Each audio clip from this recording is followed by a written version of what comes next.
It's been a messy day along the roads in the Cascades as they've been pummeled all day by snow.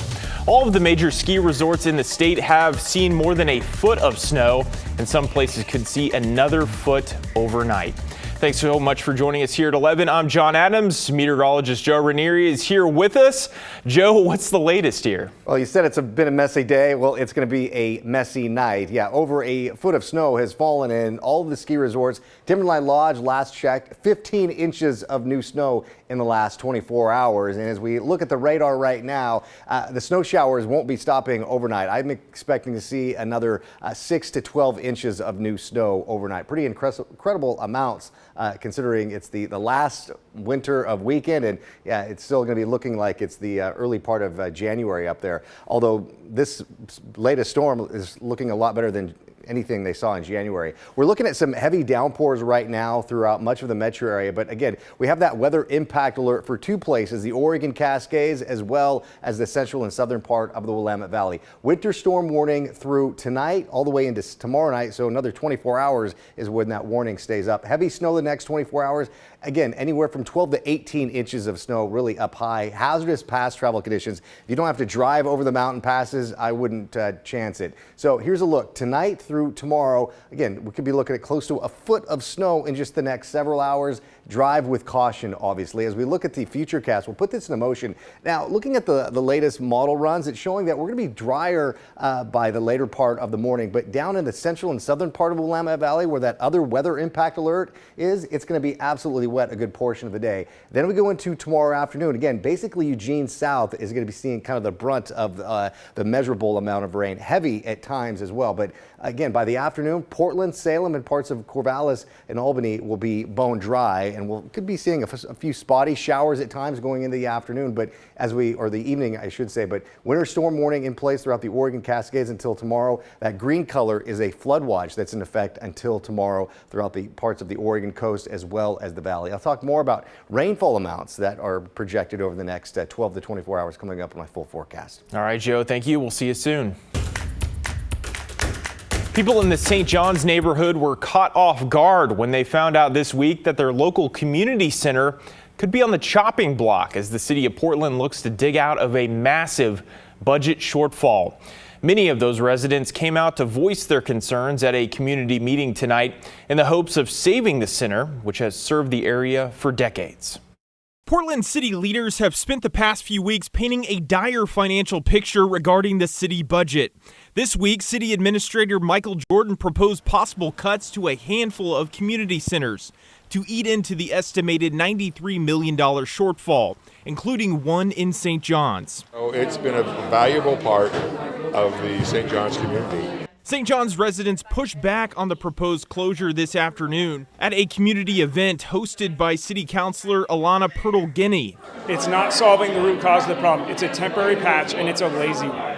Bill Ryder says his family moved to St. John's because of the community center, which offers after-school and summer camp programs for kids.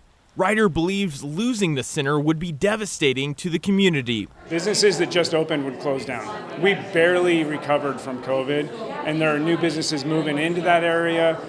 Vacant homes have been filled with new families. Those all go away. Purtle-Guinea told us there's still a long way to go before the new budget is finalized, but says it's critical to hear input from the community in this process. I know that cut looked like a problem to me, but to have 75-80% of the people in a room raise their hands saying that's why they're here today, that is hugely impactful. Mayor Keith Wilson will present a proposed budget in May, with council set to adopt a finalized budget in June. Residents here continue to hope their center doesn't get shuttered as the city budget gets slashed. That's just a reality, sad reality, but there we are. This is where we are today from actions of previous city councils. City councilors will hold listening sessions across Portland to gather community feedback on budget cuts in March and April. The next session in District 2 will be April 3rd. One person was hospitalized Friday with serious injuries after they were hit by a car. It happened around 10:15 p.m. at West Burnside and Southwest 13th outside of Crystal Ballroom. The driver left the scene before police arrived and no one has been arrested. If you have any information, email crimetips@police.portlandoregon.gov. The Police and Public Works Department in Tigard hope to get a new home in the next few years. Today, project leaders held a public meeting at City Hall to break down their vision to the public and why they say it's necessary. The plan is to build a safe, modern facility able to survive an earthquake. Officials also told our Celine Stevens both departments have simply outgrown their current locations. The project's never going to get cheaper. It just gets more expensive over time. Building a better Tigard. That's the campaign to build a safe, new, combined facility for both Tigard Police and the city's Public Works Department.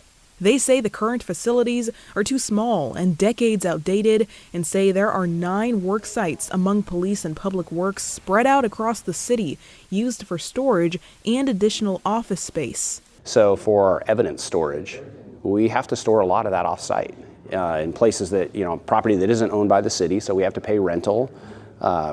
It's not ideal. It's not in our best interest, the community's best interest, for evidence to be stored in a location other than in the police facility. According to the campaign, the extra storage and office space have cost over $420,000 per year. Tigard Police Chief Jamie McDonald also says they are overcrowded in the space they are in, and says their current buildings are not earthquake-proof. We're concerned, like most of Oregon is, about a giant seismic event, the subduction zone earthquake.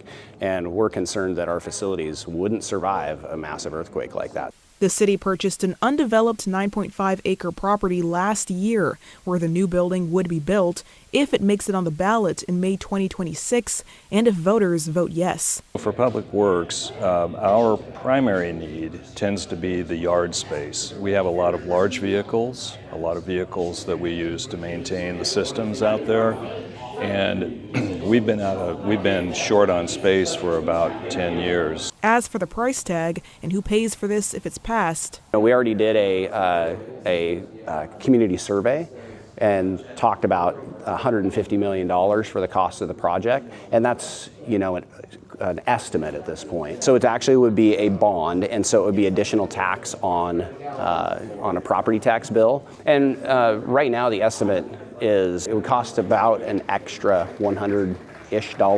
Celine Stevens. Well, that extra $100 or so is per year on property owners. If the council refers it to voters next year, voters will be able to weigh in on this in May of 2026. An Oregon nonprofit forestry group dedicated to replanting trees in areas hit by wildfires just had its federal grants revoked. The group, Our Community Forestry, says it got notified in January about funds being frozen and later canceled. Since 2019, it's helped replant climate-resilient trees while creating safer urban forests in areas like Ashland, Phoenix, and Talent, Oregon. The organization has used about $100,000 of $600,000 in grant money to help underserved residents replant trees where they live. But even with their funding being revoked, they're determined to continue their mission. We are, going to continue to find ways to secure funding through grants and things like that. Obviously, probably focusing a little bit more on state support. Ralph says the Oregon Department of Forestry awarded them $190,000 to continue with projects already underway. The group for now says it can't accept any new applications for help. Before we head to break, the Trailblazers got a break from basketball to take part in a little bowling. Players and coaching staff hosted youth from a local nonprofit for a fun afternoon at Big Al's.